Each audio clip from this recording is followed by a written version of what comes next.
그래서 이 사람들은 자신 내면에 있는 그 불안한 마음, 민감한 마음을 줄이기 위해서 자신이 선택하고 행동하는 모든 것에 자꾸 이걸 묻게 되는 거예요. 이분들은 이런 부분에서의 융통성이 아주 부족하시죠.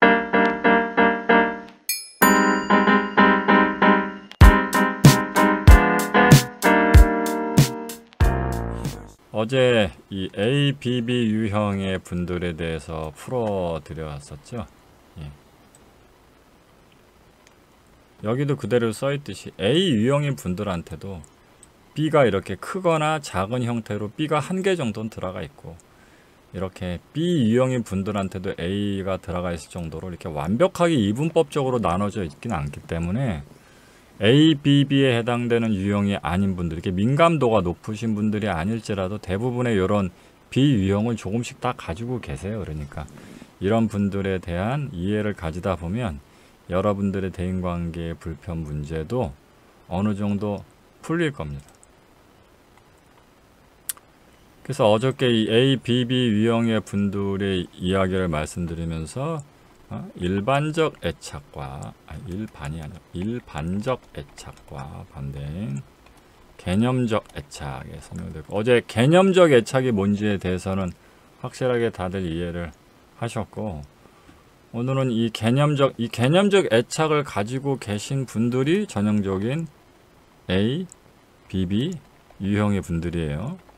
이 A, BB 유형의 분들이 가지고 있는 애착이 개념적 애착이고, 왜 개념적 애착인지 어제 그렇게 설명드렸었죠. 애착은 그냥 일반 분들은 애착 그러면 우리 엄마가 사랑을 안 줘서 그래 이러는데, 애착은요 사랑이 중심이 아니라 성인이 된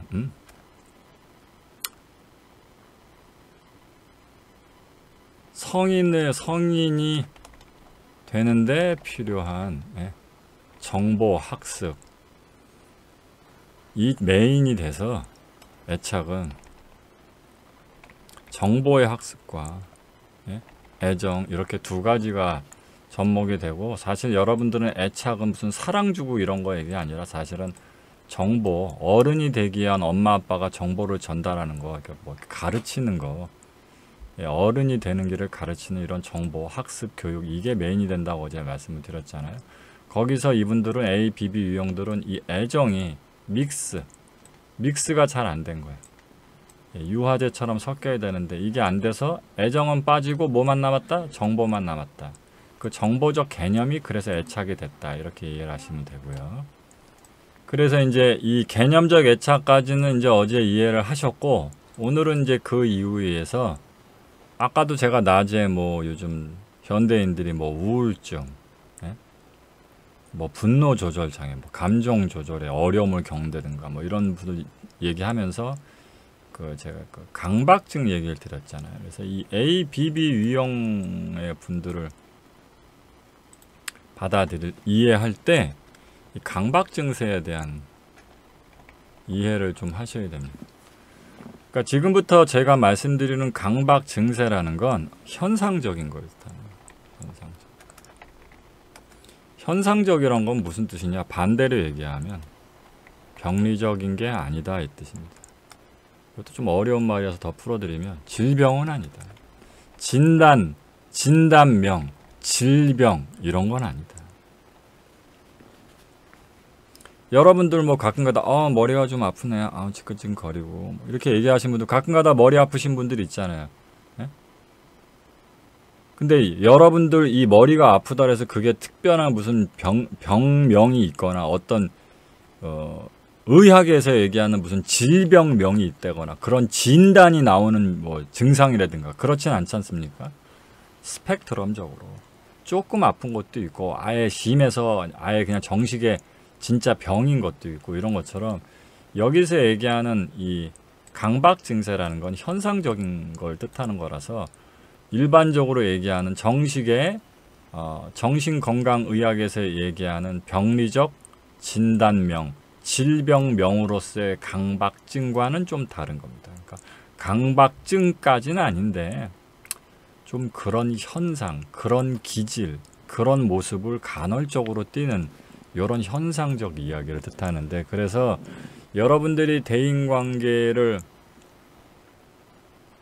잘 해내지 못하는 상태에서 뭔가 대인관계를 잘하고 싶은데 저는 왜 잘 안 될까요? 이런 고민을 갖고 있을 때 여러분들이 강박증이란 진단을 받을 만큼의 어떤 질병을 갖고 있는 건 아니더라도 스펙트럼적, 얇고 진하고 깊고 뭐 얕고 이런 모든 것들을 아우르는 이런 포괄적인 개념 중에서 어느 정도 여러분들이 강박적 증상, 강박적 현상을 경험하고 계시다는 걸 아셔야 됩니다.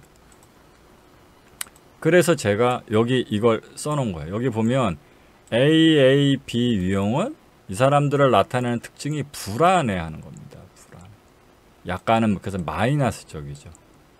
움츠리고 겁을 먹고 긴장하고 약간 이렇게 좀 자기 쪽으로 이렇게 움츠리는 듯한 마이너스 성격이라면 ABB 유형분들은 민감합니다. 이걸 조금 비슷한 말로 좀 더 와닿게 설명드리면 예민하죠. 많이 예민합니다. 이분들은.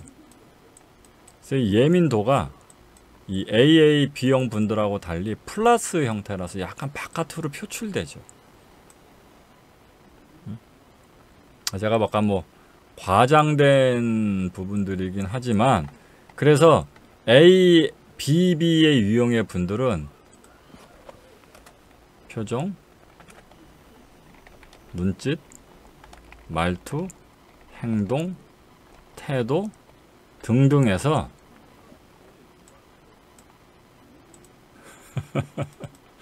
이런 식 싫은 티가 납니다. 이분들은. 왜?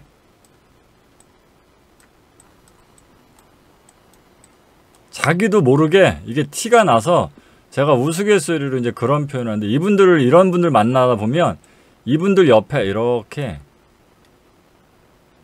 말풍선이 이게 말풍선이 있고 그 말풍선 속에 내용이 보이는 것 같은 느낌이 드는 분들이에요.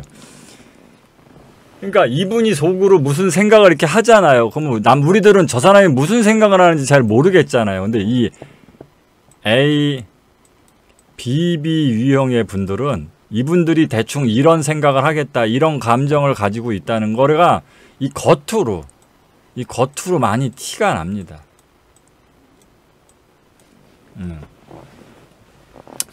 그래서 이분들은 그래서 약간은 좀 민감도가 높고 예민도가 높은 분들에 해당이 되고요. 그래서 뭐 이런 분들은 저한테 와서 뭐 그런 걸 뭐 안 하고 싶어요. 뭐 감추고 싶어요. 뭐 그래서 대인관계적 갈등을 피하고 싶어요. 그러는데 사실상 이런 부분들은 거의 다 즉 상명학적으로 치자면 비의식 또는 비집중 영역에서 작동되는 거라서 사실상 뭐다? 거의 못 고친다. 이렇게 해서 하셔야 합니다. 그러니까 여기서 못 고친다는 건 이렇게 본인의 감정이 겉으로 이렇게 자기도 모른 새에 싫은 티가 나서 이것 때문에 좀 난감한다거나 남하고 좀 부딪힌다거나 이런 부분들은 사실상 거의 못 고친다고 알고 계셔야 됩니다. 그러니까 이건 일종의 거의 옅은 틱의 개념이라서요. 옅은 틱의 개념이라서 자기도 모르는, 예를 들어서 이런 거 있잖아요. 아니 그게 아니고 이렇게 할 때 보통 사람들은 아니 그게 아니고 그럴 때 우리 주변에 반드시 아니 그게 아니고 하면서 뭔가 표정이라든가 행동이라든가 이런 게 남들보다 좀 액션이 큰 분들 있죠. 근데 이분들한테 그거 아무리 뭐 그거 좀 안 좋으니까 고쳐라고 해도 감정이 격앙되면 저절로 이게 나옵니다. 거의 연결된 거기 때문에 아예 그 말을 쓰지 말아라. 그 감정을 아예 가지지 말아라. 이렇게 요구해서 되지도 않기 때문에 이건 거의 그냥 못 고친다고 보셔서 이걸 고치는 개념으로 대인관계를 잘 하시는 방법은 잘못됐고요. 조금 더 근본적인 영역, 훨씬 더 이것을 표출시키게 만드는 거의 근본적 영역을 건드려야 돼서 그래서 제가 이거를 인지행동치료적 개념을 제가 빌어갖고 뭐 우리는 이렇게 안 하지만 그쪽에 예를 들어서 그래서 제가 비합리적 사고체계 또는 행동 패턴을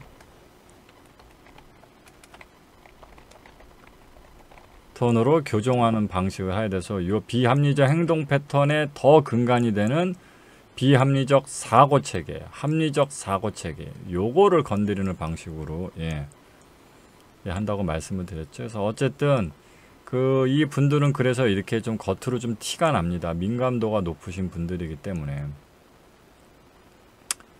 그런데 이제 이 분들이 가지는 어떤 그 조금 더 깊은 내면의 문제를 이해를 할 수 있어야 대인관계, 꼭 이런 ABB 유형에 해당되는 분들이 아닐지라도 내가 이런 부분 때문에 대인관계가 잘 안 됐었구나 하는 부분들을 이해할 수 있습니다.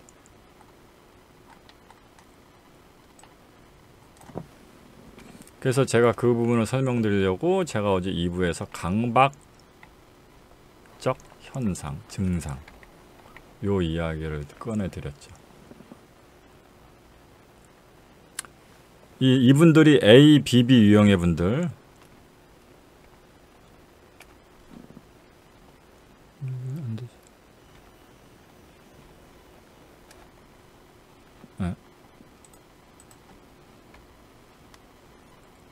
나오라.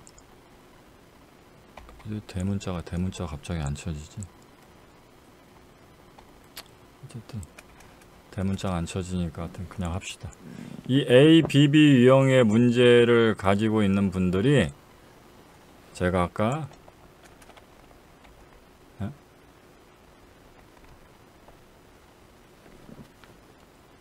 개념 애착의 증상을 갖고 있다고 말씀드렸잖아요. 그래서 이걸 좀 더 풀어내기 위해서 강박적 증상을 지금 이해해 보려고 하는 겁니다. 그러면 이분들이 왜 강박적 증상을 가지고 있는지를 한번 파악해 보도록 하겠습니다. 이분들 우리가 어렸을 때 제가 항상 반복적으로 쓰는 그 짤을 또 한번 올려보도록 하겠습니다. 이게 전부 다 애착이란 문제로부터 시작이 된 겁니다.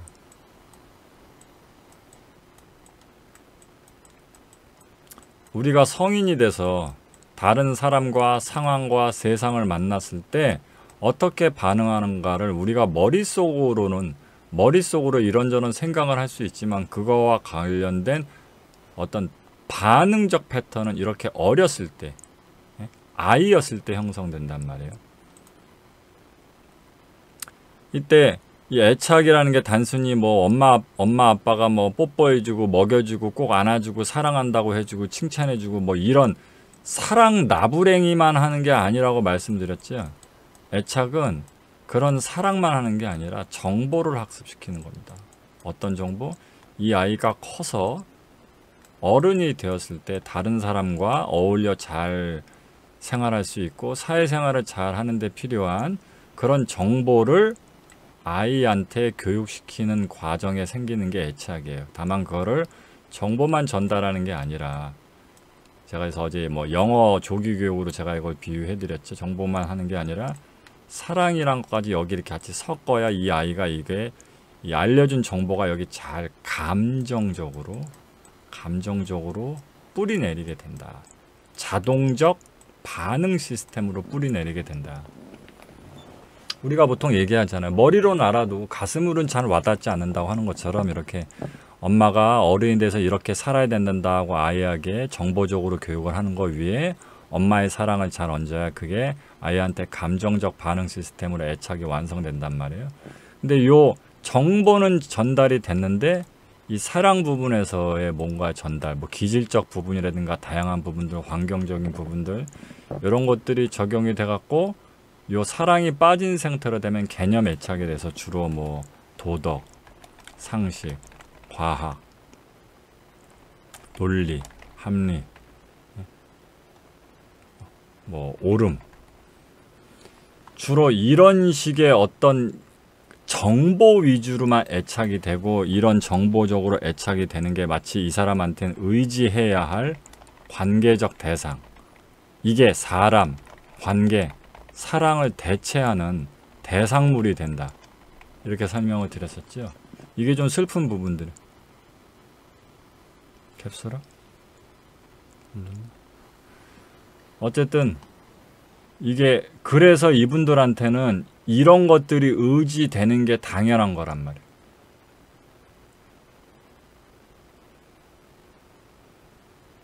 그래서 이분들이 요런 개념 중심으로 애착을 가지게 되는 건데, 잘 보세요. 요런 분들이 가진 개념의 애착의 그 내용들이 요런 것들이잖아요. 도덕, 상식, 과학, 논리, 합리, 옳음, 요런 것들이잖아요. 요런 개념이잖아요. 사람이 아니고, 사람이나 관계나 어떤 감정이 아니고 어떤 그 추상적인 개념이잖아요. 그러면 이런 것들이 전부 다 뭔지를 우리가 간단하게 알 수 있죠. 이런 모든 게 결국 뭐예요? 이런 겁니다. 이런 식이 됩니다. 이해되셨습니까?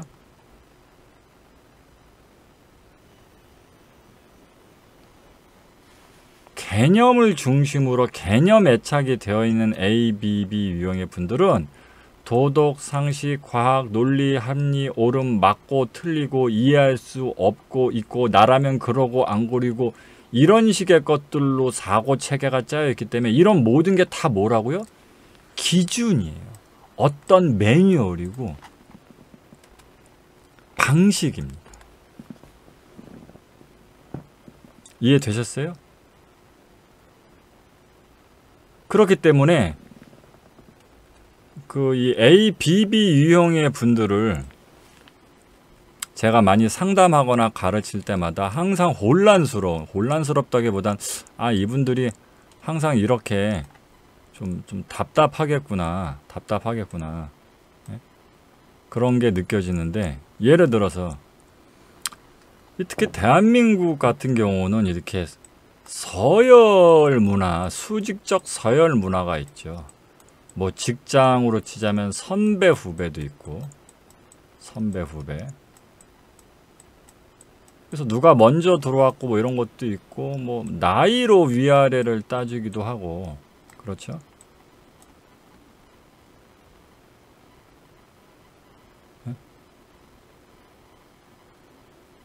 나이를 갖고 요거를 따지기도 하는데, 직장에서 만난 어떤 그 사람이 있는데, 뭐 이렇게 학교상으로는 자기가 약간 선배인데, 학교 쪽으로는 자기가 선배인데, 학교 쪽으로는 선배고, 여기 직장으로도 약간 선배인데, 나이는 저 사람이 좀 많고, 자기 친구가 있는데, 그 친구는 또 이 사람 보고 누나라고 그래요. 이런 경우에서 이런 사람과 대화를 나눌 때 여러분들은 호칭을 어떻게 하실 것 같으세요? 좀 복잡하죠? 자기가 이 여자보다는 학교도 선배고 직장도 선배지만 나이는 여자가 더 많고 자기 친구가 이 여자를 아는데 자기 친구들은 다 이 여자를 누나라고 불러요. 그럼 이런 사람하고 여러분들이 대화를 나눌 때 호칭을 도대체 뭐 어떻게 해야 할지, 이런 거 아마 뭐 남녀 커뮤니티 같은데 글 올리고 그러면 아마 다들 댓글들 많이 달릴 거예요. 아무리 그래도 뭐 직장 선배, 학교 선배면 선배다. 그러니까 자기가 위인 게 맞다. 뭐 바깥에선 몰라도 직장에선 뭐 여자가 남자한테 뭐 높임말을 써야 된다. 그래도 자기 친구들이 전부 다 그 여자 보고 누나라고 하는데 뭐 쌍존대를 써야 된다. 뭐 어쨌다. 응? 호칭 없이 쳐? 그렇죠. 이런 부분들 어떻습니까? 상당히 복잡하죠. 그죠? 복잡하죠. 근데 누가 이런 거를 네이버 지식인이라든가 네이트판 같은 데 올려서 이게 되게 자기한테는 중요하다. 아주 심각하다. 나 이것 때문에 스트레스가 엄청 받는다. 이거 그래서 어떻게 해야 되냐라고 물어보고 여러분들이 답을 해줘야 된다면 여러분들은 뭐라고 답을 해주겠냐고요.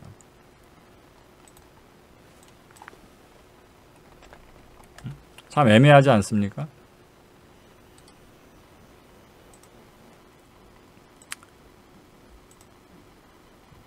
대체적으로 대한민국이란 나라도 이런 것과 관련한 관습,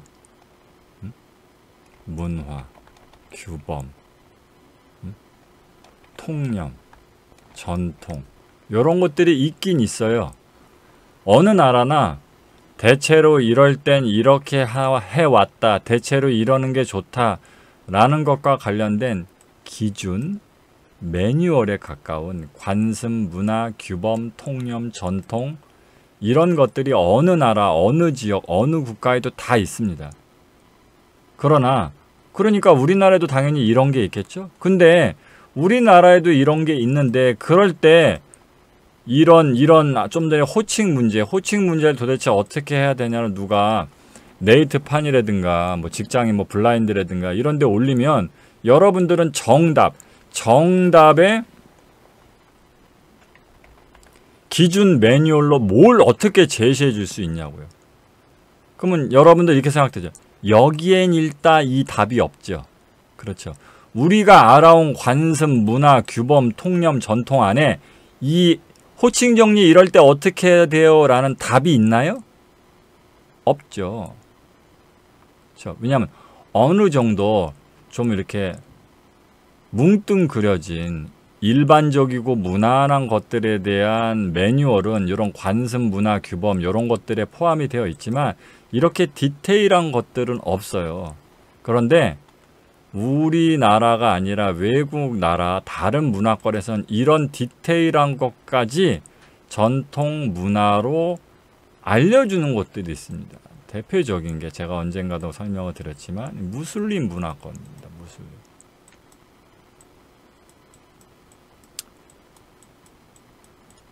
이 무슬림 문화권에서 제가 무슬림 문화권들은 우리나라나 이런 서양 문화권과 달리 종교와 정치, 경제, 문화가 많이 분리되어 있지 않고 종교가 일상사, 정치, 문화, 경제 여기 아주 깊숙하게 이렇게 뿌리를 받고 있죠.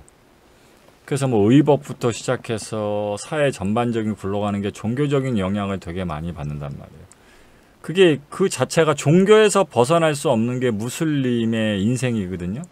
근데 무슬림이 인생을 살아갈 때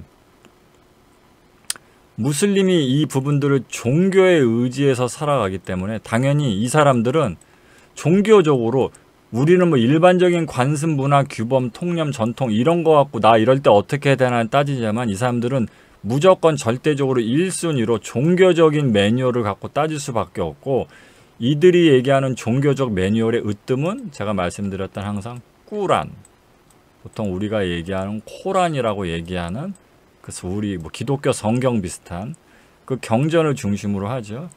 그래서 이 꾸란에 적혀진 걸 갖고 내가 이럴 때 해도 되냐 안 되냐 이런 걸 따지고 이럴 때는 어떻게 되냐 따진단 말이에요. 근데 꾸란에 그 책 두꺼워봤자 책 한 권짜리 꾸란에 우리 삶에서의 모든 관습, 문화, 규범, 통념, 전통의 정답적 기준 매뉴얼이 다 적혀져 있겠냐고요.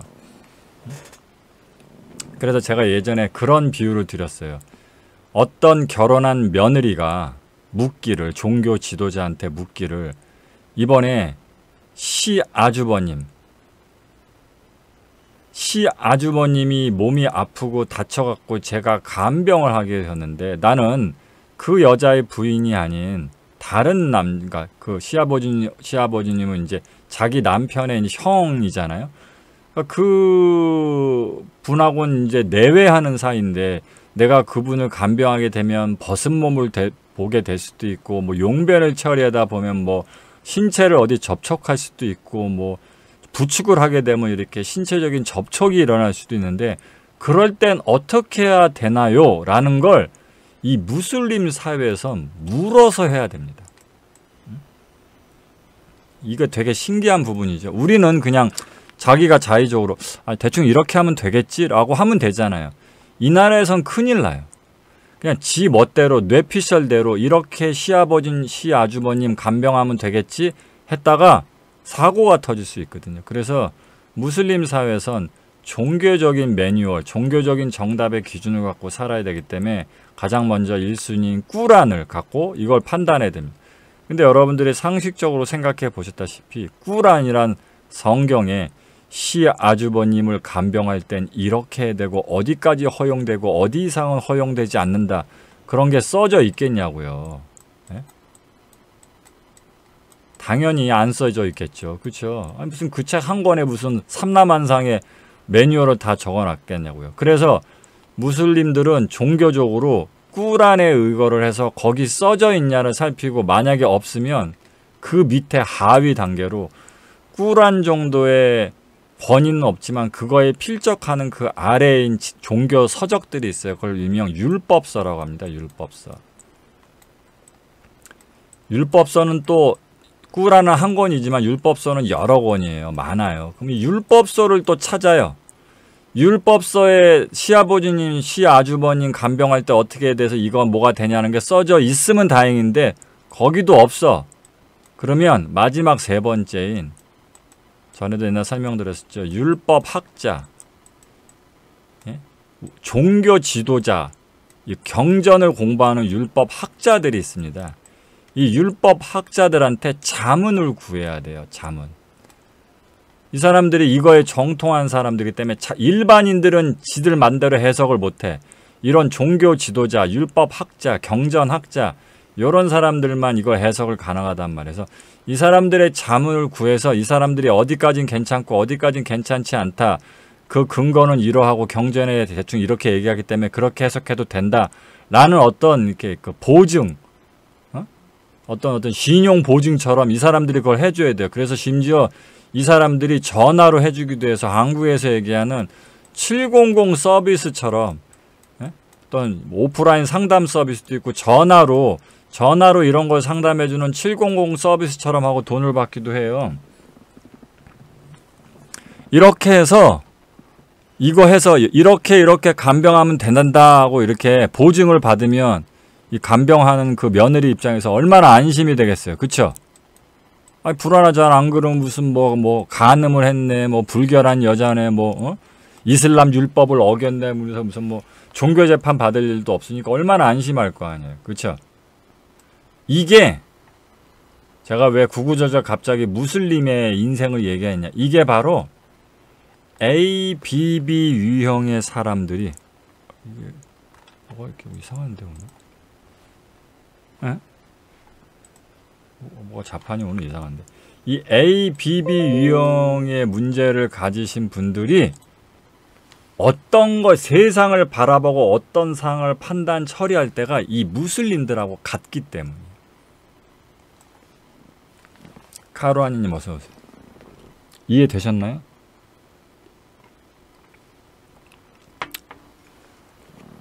우리들은 그냥 자기 마음이 이끄는 대로, 아까 제가 호칭 말씀드렸죠. 뭐 상황적으로 뭐 어쩌다 보니까 뭐 내가 누나 하게 됐으면 그냥 누나로 가는 거고, 호칭 정리하다가 내가 선배라고 해서 하다 보니까 뭐 선배님 아니 그냥 제가 그냥 선배님이라 할 거예요. 그래요? 그럽시다 하면서 그냥 상황 따라, 분위기 따라, 그때 자기의 마음 따라 그냥 싸바싸 케바케 그 케이스 바이 케이스대로 그냥 그렇게 흘러갈 수도 있거든요. 우리 일반인들은 그렇게 살아요. 근데 이 ABB의 분들은 애착이 사람 위주로 애착이 붙은 게 아니라 개념 위주의 애착이 붙어서 이런 식의 개념을 따지고, 이 개념들은 어떤 성질이 있다? 정답, 기준, 매뉴얼, 규칙, 공식, 원리,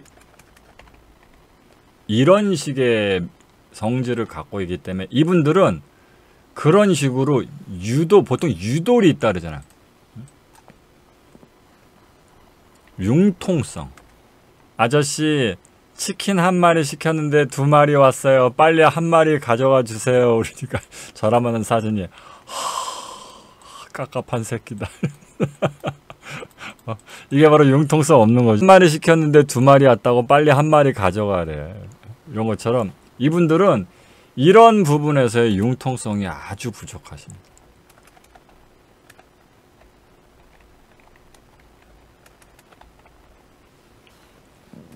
자, 그러면 이분들이 왜 융통성이 부족한지의 바탕적 배경 지식인지 이해되십니까?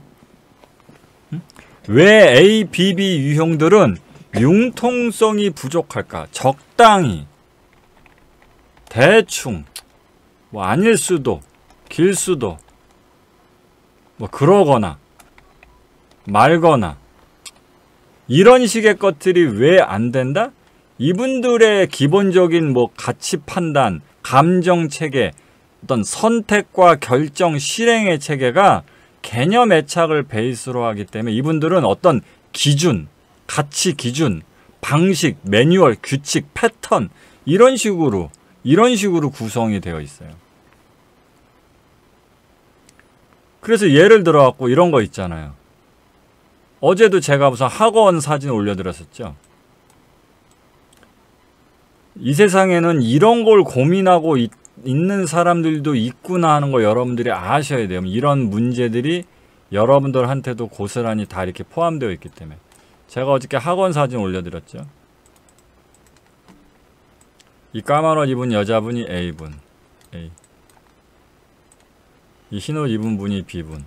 학원에 다니는데 친한 사이는 아닌데 맨날 옆자리에 앉아. 이렇게 말도 몇 번 안 걸어봤어요. 근데 학원을 오고 갈 때마다 눈이 마주쳐. 그러면 자기도 모르게 안녕하세요. 예. 이렇게 목례 정도 했단 말이에요. 목례 한 번 했어요. 월요일날 목례 했어요. 월요일날 당신이 A야. 이 B란 사람 만나고 월요일날 마주쳐갖고 자기도 모르게 안녕하세요. 그러고 인사를 한 번 했어. 또 화요일날 갔어. 또 마주쳤어. 근데 얼떨결에 하다가 그냥 지나쳤어. 수요일날 됐어요. 근데 저 사람이 먼저 당신을 보더니 꾸벅 목례를 해. 그럼 여러분들 목요일날은 어떻게 할 겁니까? 되게 재밌죠? 월요일날 당신이 먼저 인사를 했고 화요일날은 어쩌다 보니까 그냥 쌩 까고 지나갔고 수요일날은 저 사람이 먼저 목례를 해와서 거렸어. 그럼 목요일날은 이 여자를 만나면 어떻게 해야 될까요? 목요일날 이 여자 만나면 인사해요 말아요? 쌩 까요 말아요? 네? 만약에 저 여자가 먼저 아는 척하면 당신도 아는 척해요. 그래도 모른 척할 거예요.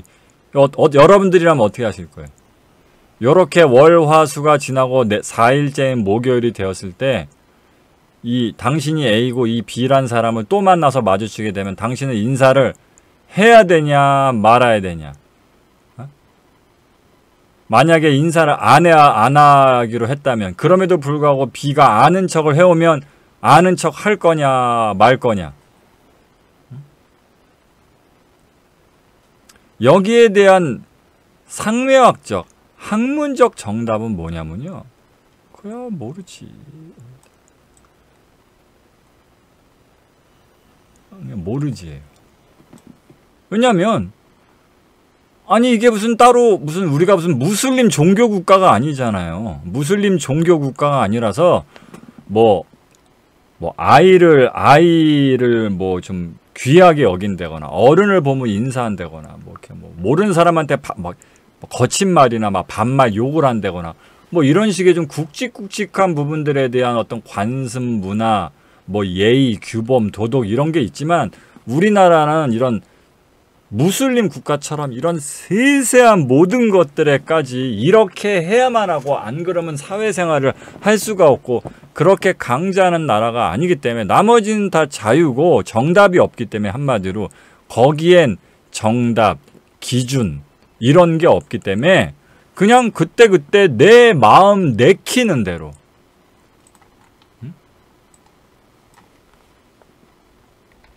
내키는 대로 또는 그때 상황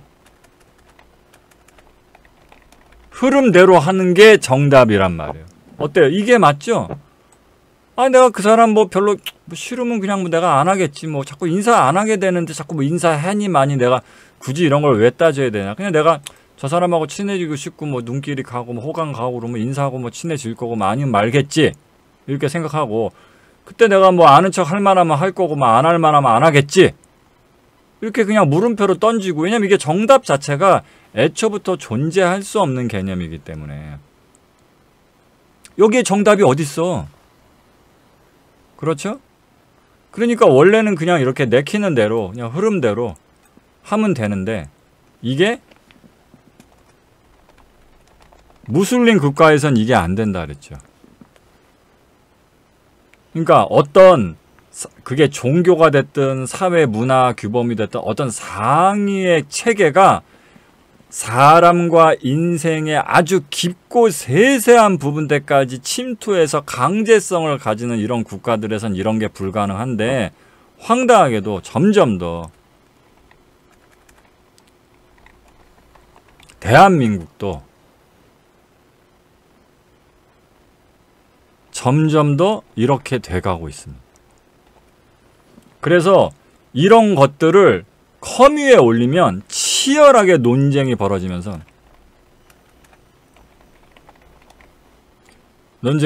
뭐가 맞다 틀리다 엄청 설왕설래합니다.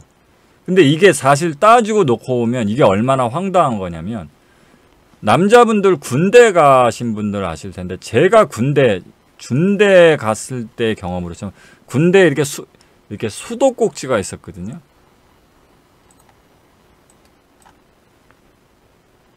수도꼭지 쭉 이렇게 있는 걸 보통 뭐라고 하죠? 개수대라고 하나? 뭐라고 하나?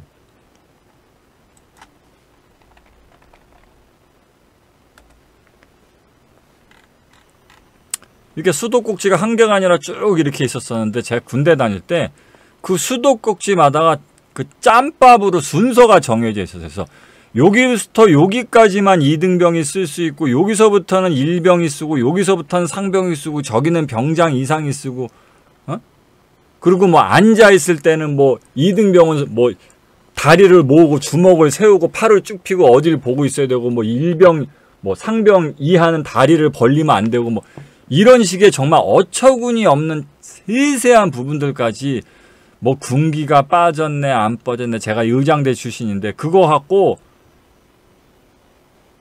사람을 그렇게 달달 볶고 정신이 빠졌네 어떠네 구타를 하고 그 당시 그랬단 말. 근데 지금 이제 인권이란 게 생겨서 어느 정도 논리적이고 합리적인 판단을 갖고 사회를 바라볼 수 있는 시각을 가진, 지금 나이 먹은 시점에서 그런 시절에 군대 생활을 보면 무슨 생각이 드세요? 그게 과연 타당하다고 보세요? 수도꼭지 하나, 앉는 자세 하나, TV를 볼 수 있다 없다, 전화기를 쓸 수 있다 없다, 이런 하나까지 일일이 무슨 뭐 옳고 그르고 뭐 싸가지가 있고 없고 이런 걸 따진다는 게, 이게 과연 정상적이라고 생각을 하시냐고요. 그러니까 이게 당연히 비정상적이란 걸 알지만, 지금 대한민국은 무슬림 국가처럼 변해가서 이런 세세한 것들, 호칭 정리부터 시작해서 뭐 깻잎 논쟁, 최근에 얘기한 뭐 깻잎 논쟁, 겨울에 남사친 여사친이 패딩 앞지퍼 열려있으면 닫아주기 가능 불가능, 이런 것들을 커뮤에 물어서 커뮤의 답을 받아서, 이게 현실이에요. 이게 현실이에요. 그래서 지금은 PC가 거의 무슬림 꾸란 역할을 하면서 죽창을 들고 있어요.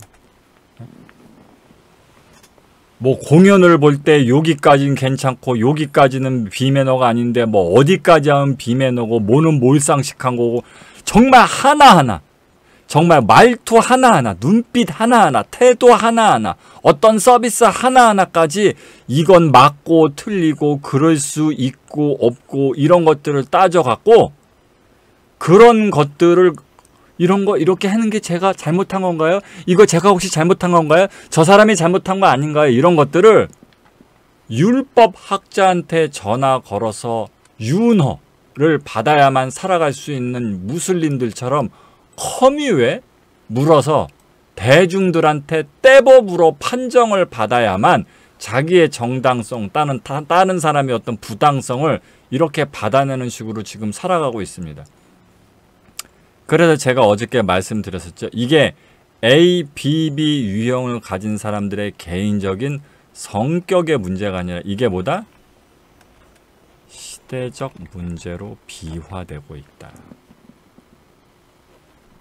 그런 증상들이 전형적으로 ABB 유형의 문제를 가진 사람들의 문제인데, 요즘은 ABB 유형의 문제를 가진 사람들을 넘어서 요즘 사람들이 졸라게 민감도가 높죠. 별거 아닌 거에 빡치고 예민하고 까칠하게 굴죠.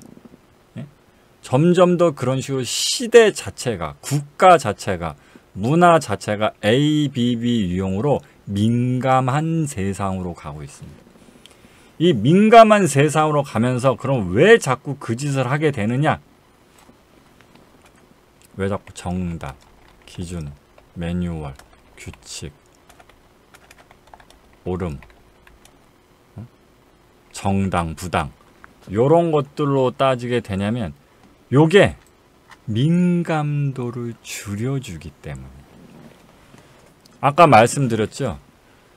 무슬림의 종교를 믿는 어떤 며느리가 시아버지, 시아주버님을 간병할 때 그냥 자의적으로 간병했다가 왠지 남한테 욕을 먹을 것 같고 나중에 무슨 불벼락이 칠 것 같고 그럴 때 그 찜찜함을 마치 내가 가스불 잠궜나 안 잠궜나 가서 확인하면 불안이 사라지는 것처럼 그걸 물어봐서 윤허를 받으면 그 불안도 민감도가 줄어들게 되잖아요. 그래서 이 사람들은 자신 내면에 있는 그 불안한 마음, 민감한 마음을 줄이기 위해서 자신이 선택하고 행동하는 모든 것에 자꾸 이걸 묻게 되는 거예요. 이거의 정답은 무엇이지? 기준이 있나? 매뉴얼이 무엇일까? 앞으로 항상 이걸 어떤 규칙성 있게 해야 될까? 내가 하는 게 과연 옳은 것일까? 정당한 것일까? 이런 걸 따지게 된다. 따지게 되니까 학교 가서 내가 친하지 않은 사람들이 나한테 말을 걸어오면 내가 그때 그 사람들한테 어떻게 해야 되지? 전화번호를 달라고 하면 내가 전화번호를 줘야 되나? 줘야 되는 게 맞나? 안 주는 게 맞나? 얼떨결에 전화번호를 줬는데 나한테 카톡을 보내면서 자꾸 말을 걸어오면 이걸 읽어야 되나? 말아야 되나? 이모티콘을 보내야 되나? 말아야 되나? 어쩌다가 내가 칭찬을 했는데 어머 고마워요. 내일 우리 같이 가요. 뭐 이렇게 한다거나 아니면 학원 끝나서 가는 길에 지하철이나 버스에서 같은 칸에다 마주쳤으면 이땐 마주쳤으니까 옆에 앉아갖고 가야 되나? 옆에 앉으면 말을 걸면 얘기를 해야 되나? 이런 모든 하나하나가 어떻게 돼요? 이렇게 되죠. 이게 있어야 돼요. 이게 있어야 되는 거예요. 어때요? 여러분 어떤 사람이 이게 있어야 인생을 사는 인생을 살고 있다고 생각을 해보세요. 어떨 것 같아요? 졸라게 끔찍하겠죠. 끔찍하겠죠. 우리는 그냥 이런 거 없이 어떻게 살아? 그냥 속된 말로 그냥 다른 사람들은 이렇게 살아. 그럴 때는 어떻게 인사해? 그러면 인사할 만하면 하는 거고 인사 안 나오지만 안 하는 거고 뭐 그런 거지. 그걸 정해요. 정답이 어디 있어요? 그냥 내키는 대로 꼴리는 대로 그냥 하는 거지. 이게 얼마나 이 사람들이 볼 땐 뱃속이 편하겠어. 그래서 여기 계신 분들 중에 B 유형을 알파벳 1개 이상, B가 2개 있는 게 아니라 1개 정도만 있어도 이런 것을 항상 궁금해하고 이런 것에 의지하고 싶어 합니다. 그러면 어떻게 돼요? 당연히 이거에 대한 걸 묻거나 궁금해하거나 따지고 그리고 이걸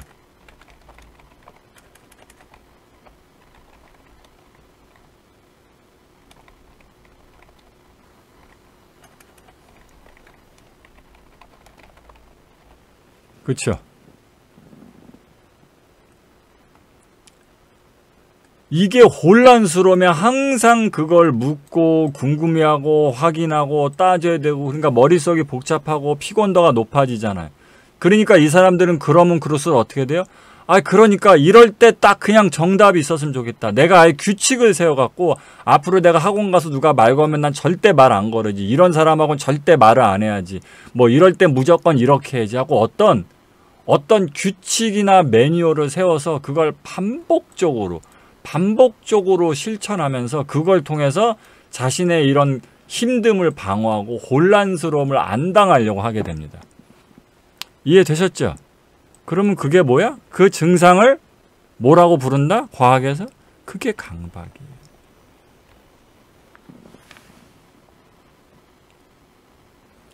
여러분들이 알고 계신 대표적인 뭐 청결강박, 손을 자꾸 씻는다던가, 물을 따를 때, 정수기에서 물 따를 때 하나, 둘, 셋, 넷, 다섯, 여섯, 일곱, 여덟, 아홉, 열, 그렇지. 문 돌릴 때 3번. 여러분들이 흔하게 영화라든가 이런 데서 보신 그런 강박들이 그럼 왜 강박 증상이 생겼는지가 이해되시겠죠? 그것이 사실적으로 효과가 있는 과학적 효과적 방법이든 아니면 그냥 불안해서 하는 미신적, 징크스적 그런 어떤 리추얼의 행위이든 어쨌든 그걸 자신의 기준, 규칙, 패턴으로 만들어서 그걸 반복해서 지키면 이런 혼란스러움이 안 생길 것 같잖아. 그렇죠. 그래서 이 사람들이 이걸 계속 반복해서 하고 이것에 의지하게 되니까 이걸 항상 붙들게 되니까 그래서 이 사람들이 강박적으로 하게 되는 거예요. 강박적으로. 그래서 이 사람들이 왜 강박적으로 살게 되는지가 이해되셨겠죠? 이제 이 사람들이 왜 강박 증상을 가지게 되는지가 결국은 이런 순서가 되는 겁니다.